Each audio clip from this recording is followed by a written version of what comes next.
আজকে হচ্ছে সন্ধ্যার নাস্তায় ঝটপট করে এই নাস্তাটা বানিয়েছিলাম। আর এটা তো বাচ্চা থেকে বড় সবাই কিন্তু অনেক পছন্দ করেছিল। আর আপনারাও চাইলে কিন্তু অনেক সহজ উপায়ে এই নাস্তাটা বানাতে পারেন। আসসালামু আলাইকুম সবাইকে। এখানে দেখেন আমি যে 3 কাপ ময়দা নেব। আর আপনারা চাইলে কিন্তু এখানে আটাও ব্যবহার করতে পারবেন, কোনো সমস্যা নেই। এখানে 2 চা চামচের মতো গুঁড়া দুধ দিলাম। আর এখন দিয়ে দিলাম 2 চা চামচের মতো চিনি, তারপর হচ্ছে স্বাদ মতো লবণ দিলাম। আর শুকনো উপকরণগুলো মিশিয়ে নিলাম। তারপর হচ্ছে এখানে আমি 2 চা চামচের মতো ইস্ট দিলাম। আর শুকনো উপকরণগুলো হাত দিয়ে আবারও ভালো করে মিশিয়ে দিতে হবে। আর এখন দিয়ে দিলাম কিছুটা সয়াবিন তেল। আর এই নাস্তাটা বানাতে যে এত সহজ, যে কেউ কিন্তু বানাতে পারবেন। এখানে এই যে 1 কাপের একটু বেশি হবে কুসুম গরম পানি দিলাম। তো কুসুম গরম পানিটা প্রথমে কিন্তু অল্প অল্প করে দিতে হবে, যতটুকু লাগবে ততটুকুই কিন্তু দিবেন। আর এই ডোটাকে একটু নরম করে ডলতে হবে। তারপর হচ্ছে এখানে হাতে একটু তেল মাখিয়েছিলাম, আর এটা কিন্তু আধা ঘন্টার জন্য রেখে দিলাম বা 1 ঘন্টাও রাখবো। তারপর হচ্ছে ভিতরে পুরটা তৈরি করছি। এইখানে সয়াবিন তেল দিলাম, রসুন কুচি দিলাম, তারপর হচ্ছে গাজর কুচি করে কাটা সেটা দিলাম। আর এখন এই যে কিছুটা বাঁধাকপি কুচি দিয়ে দিলাম। তারপর হচ্ছে কিছু শুকনা মরিচ চিলি ফ্লেক্স দিয়ে দিলাম। আর ফ্রিজে ছিল ফ্রোজেন করা কিছু ক্যাপসিকাম, এটাও দিয়ে দিলাম। আর এই যে শুকনো মরিচের একটু গুঁড়া দিলাম। আর এখন দিয়ে দিলাম সিদ্ধ করা মুরগির বুকের মাংস। আর ঘরে যদি চিকেন না থাকে তাহলে কিন্তু এখানে একটা ডিমও দিতে পারেন, কোনো সমস্যা নেই, খেতে কিন্তু কোনো অংশে কম লাগবে না। তারপর হচ্ছে কিছুটা অরিগানো দিলাম। আর এখন একটু পানি দিয়ে দিলাম, কারণ হচ্ছে অনেকটা ড্রাই হয়ে গিয়েছিল।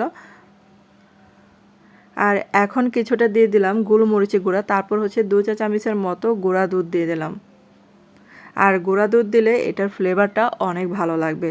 আর যদি থাকে তাহলে দিতে পারেন, বা লিকুইড দুধও কিন্তু এখানে দিতে পারবেন। এখানে কিছুটা টমেটো সস দিয়ে দিলাম।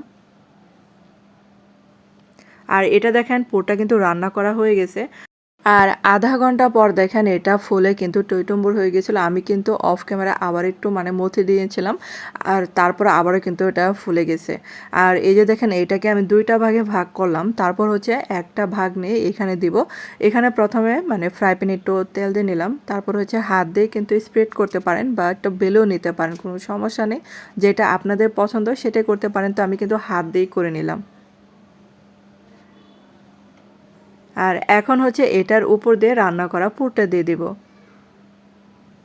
আর আমার কাছে মনে হয় এটা সবচেয়ে সহজ, কারণ হচ্ছে আমি অনেক সহজভাবে কিন্তু রান্না করা ভিডিওটা আপনাদের কাছে শেয়ার করি। আর এখন দিয়ে দিলাম কিছুটা চিজ, মোজারেলা চিজ ছিল সেটা দিলাম। এখানে যত চিজ দিবেন ততই কিন্তু আরও বেশি ভালো লাগবে। আর এখন হচ্ছে বাকিটা আমি একটু রুটির মতো বেলে নিয়েছিলাম, এটার উপর দিয়ে ভালো করে সিল করে দিতে হবে। তারপর দেখেন এই যে হাত দিয়ে ভালো করে চেপে দিতে হবে। আবার যদি চেপে না দেন তাহলে দেখা যায় যে ভিতরে চিজটা বের হয়ে গেছে। আর উপর দিয়ে দেখেন এখানে একটা আস্ত ডিম ভেঙে আমি দিয়ে দেবো। এখানে কিন্তু কোনো কুসুম দিই নেই, কারণ হচ্ছে এটা আস্ত ডিম দিলে অনেক ভালো লাগবে উপরেরটা। আর ডিমটাকে ভালো করে কিন্তু মিশিয়ে দিবেন, চারিদিকে যেন সমান হয়। আর উপর দিয়ে কিছুটা দিয়ে দিলাম সাদা তেল, বা কালো তেল থাকলে সেটাও দিতে পারেন। আর এখন হচ্ছে চুলার আঁচটাকে একদম লো আঁচে রেখে দিলাম, আর ঢাকনা দিয়ে ঢেকে দেব। তারপর আমি ঢাকনাটা চেঞ্জ করলাম, কারণ হচ্ছে ঢাকনাটা ফুলে এটা আর ফুলতে চাচ্ছিল না, এরকম একটা অবস্থা। তারপর হচ্ছে ঢাকনাটাকে আমি চেঞ্জ করে দিয়ে একটা বাটিতে ঢেকে দিলাম। আর এটা দেখেন আমি আরেকটা ফ্রাই প্যানে এরকম করে উল্টিয়ে দিব। আর এভাবে উল্টিয়ে দিলে ওই পাশটা কিন্তু সুন্দরভাবে হবে। আর আমি কিন্তু চুলার আঁচটাকে লো আঁচে রেখে দিয়েছিলাম। আর এখন হচ্ছে আবারও কিন্তু যে ফ্রাই প্যানে আগে ভেজেছি সেটাতেই আবার ট্রান্সফার করলাম। আর এই যে দেখেন উপরেটা এরকম কালার চলে আসছে। আর এখন হচ্ছে আমি কেটে নেব। আর কাটার সময় উপরেটা কিন্তু অনেক ক্রিস্পি হয়েছিল, কারণ ডিম দিয়েছিলাম। আর এই যে দেখেন, আর আমার কাছে অনেক ঝটপট, এবং সবচেয়ে বড় কথা হলো বানানো অনেক সহজ। আর আপনারা কিন্তু বন্ধুরা অবশ্যই ট্রাই করে দেখতে পারেন। আর যারা আমার চ্যানেলে বা পেজে প্রথম জয়েন হয়েছেন কিন্তু চ্যানেলটাকে সাবস্ক্রাইব করতে ভুলে গেছেন এবং পেজটাকে ফলো দিতে ভুলে গেছেন, প্লিজ তাদের কাছে অনুরোধ রইল চ্যানেলটাকে সাবস্ক্রাইব করে আমার পাশে থাকতে পারেন।